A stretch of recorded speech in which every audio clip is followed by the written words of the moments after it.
Assalamualaikum warahmatullahi wabarakatuh. Perkenalkan, nama saya Eko Nurrahman Hakim, mahasiswa PPG Prajabatan tahun 2023 gelombang 1 di Universitas Muhammadiyah Jakarta.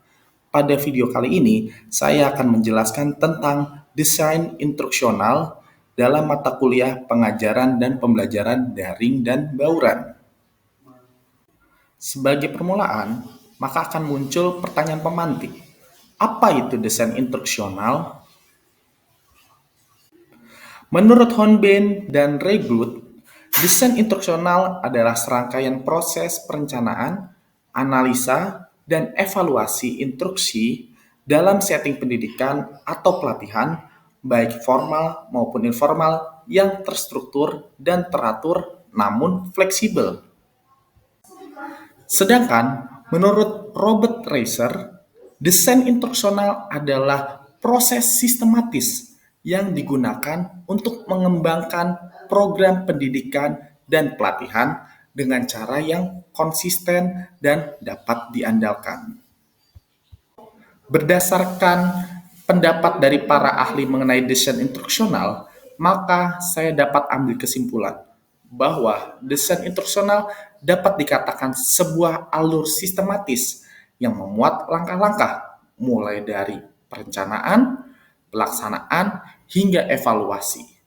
Desain instruksional dibuat dengan tujuan menciptakan pengalaman belajar yang positif dan bermanfaat dengan memaksimalkan sumber daya yang ada, dengan harapan dapat meningkatkan hasil belajar peserta didik sesuai dengan yang diharapkan oleh guru. Maka muncul pertanyaan, mengapa harus menggunakan desain instruksional?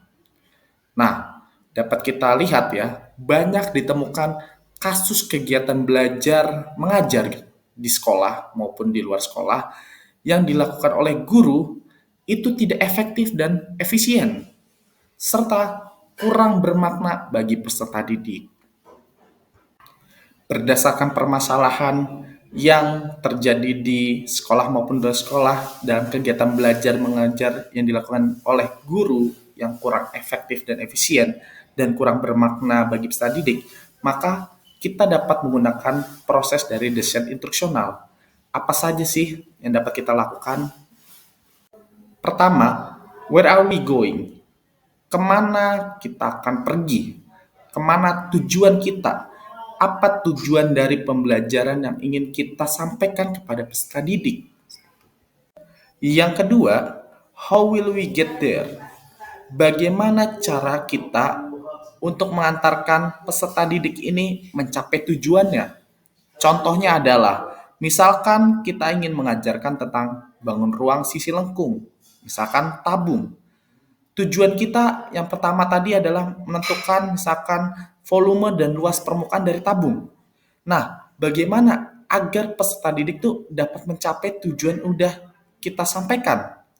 Nah, mungkin kita bisa meminta peserta didik untuk membuat atau membawa barang-barang yang seperti tabung. Nah, kemudian dalam proses pembelajarannya nanti, peserta didik akan belajar secara langsung dari benda-benda yang mereka lihat seperti itu. Yang ketiga adalah how will we know when we have arrived?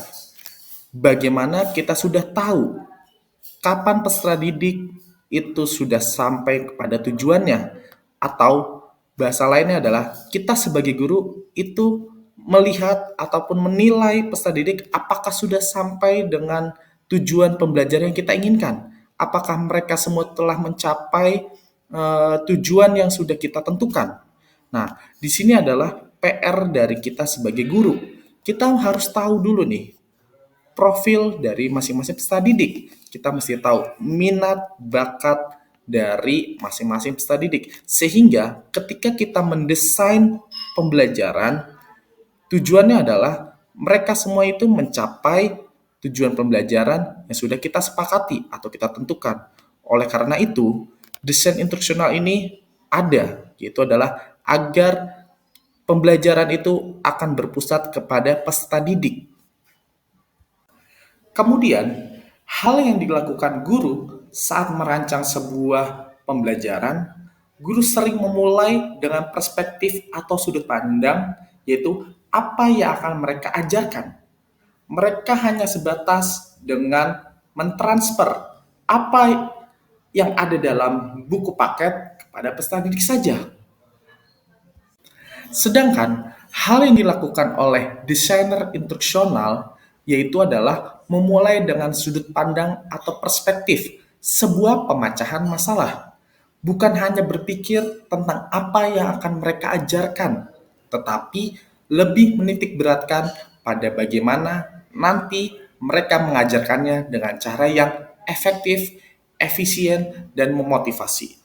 Seperti yang sudah disinggung sebelumnya, bahwa desain instruksional ini adalah berpusat pada peserta didik. Apa tujuan dari mereka mengikuti pembelajaran? Apa yang kita harapkan dari peserta didik ketika sudah mengikuti pembelajaran? Nah, ada beberapa contoh penerapan yang dapat kita lakukan dalam kegiatan pembelajaran agar pembelajaran yang dilaksanakan akan berpusat pada peserta didik. Yang pertama, ada problem based learning, di mana metode pembelajaran ini yang mendorong peserta didik untuk berpikir kritis, meningkatkan keterampilan memecahkan masalah, dan pengetahuan terkait masalah-masalah dalam kehidupan sehari-hari. Jadi di sini berfokus pada pemecahan masalah, problem based learning. Kedua, ada digital storytelling. Nah, di sini adalah suatu bentuk komunikasi termediasi yang menggunakan seperangkat teknologi informasi dan komunikasi dengan tujuan untuk melakukan pertukaran informasi yang dikemas dengan gaya penyajian yang menarik. Nah, tujuannya adalah agar dapat lebih terfokus pada peserta didik dan lebih bermakna. Ketiga, ada discovery learning, di mana model pembelajaran ini adalah mengajak peserta didik untuk dapat menemukan pengetahuan baru dan informasi yang telah dimilikinya. Jadi di sini guru atau sang pendidik ini hanya sebagai pengarah hingga nanti peserta didik itu sendiri akan menemukan informasinya sendiri.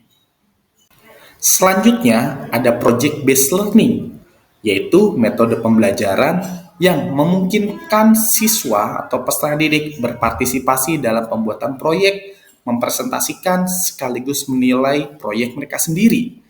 Nah, di sini peserta didik akan aktif gitu dalam proyek. Nah, proyeknya ini tidak keluar dari pembelajaran atau topik dalam pembelajaran tersebut. Selanjutnya, ada literatur circle, yaitu teknologi pendidikan yang inovatif dengan fokus pada keterampilan membaca dan meningkatkan keterampilan diskusi. Dengan istilah lain adalah seperti klub membaca. Nah, di sini adalah untuk meningkatkan literasi dari peserta didik. Selanjutnya ada lesson study, yaitu strategi pembinaan profesi guru berkelanjutan berbasis kelas dan kolaboratif untuk mengoptimalkan layanan kepada peserta didik dalam pembelajaran. Nah, dalam lesson study ini ada plan, do, and see. Plan itu berarti adalah merencanakan, do adalah berarti melaksanakan, dan see adalah melihat atau kita merefleksikan dan mengevaluasi. Selanjutnya, ada sifat-sifat dari desain instruksional pembelajaran, di mana yang pertama ada berorientasi pada peserta didik. Seperti yang sudah disinggung sebelumnya adalah desain instruksional ini adalah berfokus pada peserta didik, sehingga kita dapat nih melakukan pembelajaran misalkan secara berdiferensiasi, yaitu adalah seperti menggunakan diferensiasi proses, diferensiasi konten, diferensiasi produk, maupun diferensiasi lingkungan belajar. Sehingga mereka, yaitu peserta didik adalah dapat menerima pembelajaran dengan baik. Yang kedua, alur berpikir yang sistematis, yaitu adalah mulai dari langkah-langkah yang urut, yaitu adalah mulai dari perencanaan, kemudian melakukan pelaksanaan, baru yang terakhir adalah adanya evaluasi. Nah, yang terakhir adalah empiris dan berulang. Empiris adalah berarti melakukan pengamatan secara langsung, melihat secara langsung apa kegiatan pembelajaran yang ada di kelas tersebut.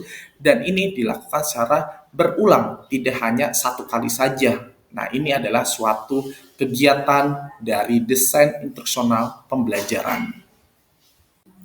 Selanjutnya juga maka akan muncul suatu pertanyaan, yaitu adalah kapan dan di mana desain instruksional itu dapat digunakan. Desain instruksional dapat diterapkan dalam situasi apapun, baik formal maupun informal.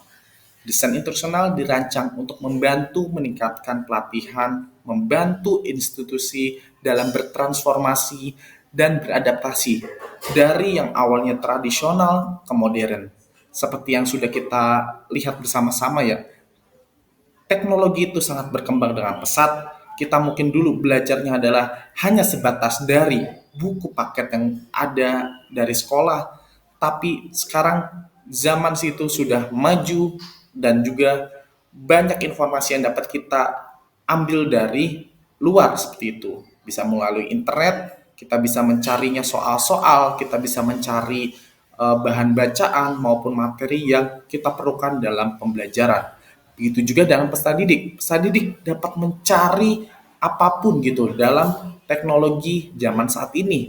Melalui internet mereka dapat mencari jawaban, mereka dapat belajar dengan efektif, mereka dapat menuangkan apa yang ingin mereka cari. Seperti itu.